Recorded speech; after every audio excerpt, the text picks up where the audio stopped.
Please do subscribe to Prajabheri News Channel.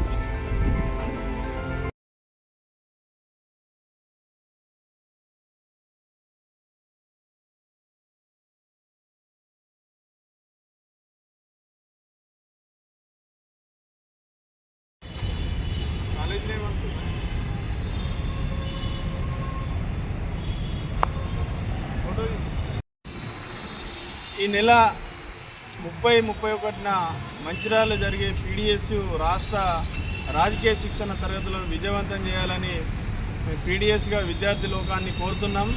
గత 50 సంవత్సరాలుగా PDS విద్యారంగ సమస్యలపైన, అదేవిధంగా సమాజంలో అసమానతలు పోవాలని సమాజం కోసం ఈరోజు ప్రగతిశీల భావాలతో ఈరోజు విద్యార్థులను చైతన్యం చేస్తూ అనేక కార్యక్రమాలు నిర్వహిస్తుంది. ఆ కోణంలోనే కామ్రేడ్ జార్జి రెడ్డి, జంపాల చంద్రశేఖర్ ప్రసాద్, రంగవల్లి అనేక విద్యార్థి రత్నాలు ఈరోజు నేలకోరిగారు. వారి స్ఫూర్తితో నేడు పీడిఎస్ ఆశయాల కోసం ఈరోజు పీడిఎస్ విద్యార్థి సంఘం పోరాడుతుంది.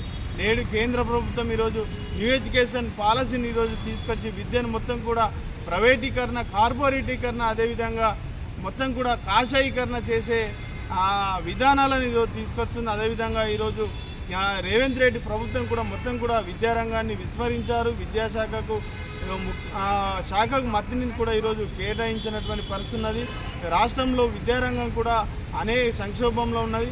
నేడు విద్యారంగంలో వస్తున్నటువంటి మార్పులను ఈరోజు మొత్తం కూడా ఈ 2 రోజు క్లాసులలో చర్చించి భవిష్యత్ కార్యాచరణ రూపొందించుకోవడానికి, అదేవిధంగా పీడిఎస్ కార్యకర్తలను రాజకీయ చైతన్యవంతం చేయడానికి ఈరోజు ఈ క్లాసులు ఉపయోగపడతాయి. దీనికి విద్యార్థులు వేల మంది విద్యార్థులు హాజరై విజయవంతం చేయాలని మేము విద్యార్థులకు పిలుపునిస్తున్నాం.